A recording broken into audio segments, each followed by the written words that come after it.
नहीं, सबसे पहले ये हाइपोथेटिकल क्वेश्चन है, तो मैं इसका जवाब प्रधानमंत्री के बेसिस पे नहीं दूंगा, मगर मैं ये जरूर कह सकता हूं कि जो हमारा शिक्षा का सिस्टम है, मैं पहले सोचता था कि ये इसमें स्ट्रक्चरल प्रॉब्लम्स हैं, मगर ये अपना काम कर रहा है। आज मैं सोचता हूं कि ये अपना काम ही नहीं कर रहा है। जो हम अपने बच्चों को विजन दे रहे हैं, जो हम उनको, जो उनका इमेजिनेशन है, जो हमें देना चाहिए, हम दे नहीं रहे। तो अगर आप, सबसे शॉकिंग चीज मैं आपको बताता हूं, मैं कन्याकुमारी से अब दिल्ली तक आया हूं, कितने 108 दिन हो गए। 108 दिन में मैंने हजारों बच्चों से बात की है, और हर बच्चे से मैंने पूछा है तुम यूनिवर्सिटी के बाद, कॉलेज के बाद क्या करना चाहते हो। हजारों बच्चों से पूछा है और मुझे सिर्फ 5 जवाब मिले। मतलब एक लड़की ने मुझे कहा कि मैं अपना छोटा बिजनेस चला रही हूं, और एक लड़के ने कहा कि मैं मैकेनिक बनना चाहता हूं। बट 99.9% लोग कह रहे हैं मैं लॉयर, डॉक्टर, इंजीनियर, आईएएस, जज। मतलब हमारा एजुकेशन सिस्टम हमारे बच्चों को कह रहा है कि जिंदगी में तुम्हारे पास 5 काम है, और रियलिटी ये है, रियलिटी सच्चाई ये है कि ये सब बच्चे इंजीनियर नहीं बन सकते, डॉक्टर नहीं बन सकते, लॉयर नहीं बन सकते। तो ये झूठ है। तो हम अपने बच्चों को झूठ बोल रहे हैं। मैं पूछता हूं, बच्चे आते हैं, कहते हैं क्या करना चाहते हो? आईएएस। अच्छा, आईएएस में कितने लोग जाते हैं हर साल? आप अंदाजा लगाइए, जवाब क्या मिलता है। मैं पूछता हूं कितने लोग आईएएस में हर साल जाते हैं? बच्चे क्या कहते हैं? क्या लगता है? अच्छा आप बताइए कितने लोग जाते हैं आईएएस में? 250। बच्चे कहते हैं 5 लाख, 6 लाख, 1 लाख, 2 लाख, 3 लाख।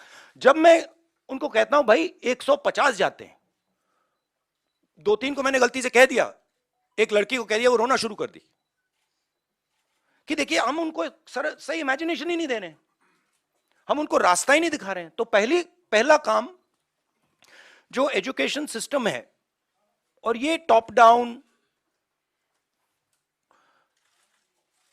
ये इमेजिनेशन को मारने का एजुकेशन सिस्टम है, ये एजुकेशन को खोलता नहीं है। तो सबसे बड़ा काम, और ये शायद 2-3-4 साल में नहीं होगा, मगर डायरेक्शन ये होना चाहिए।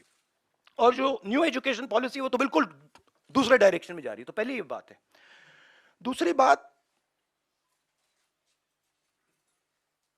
ये खुले तरीके से बोल दूं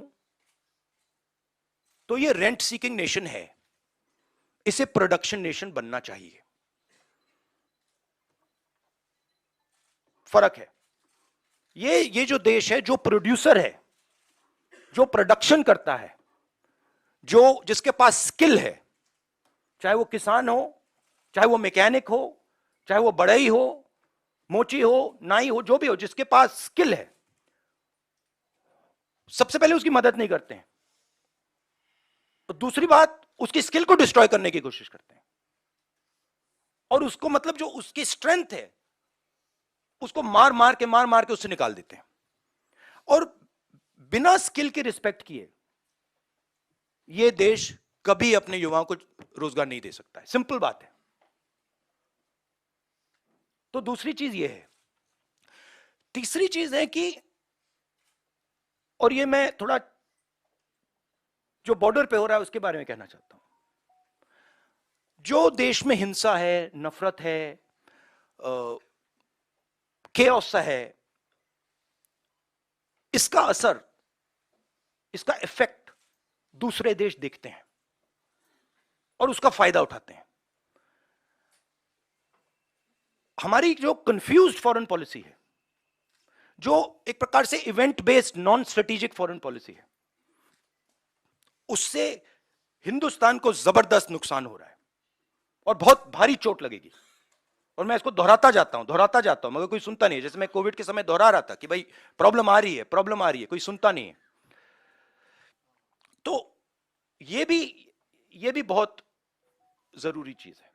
बट मेन ये कुछ नहीं हो सकता अगर एक हिंदुस्तानी दूसरे हिंदुस्तानी से नफरत करता है, एक आदमी दूसरे को मारने की कोशिश कर रहा है, ये कुछ नहीं हो सकता। तो फाउंडेशन मोहब्बत, एकता, इज्जत, रिस्पेक्ट है।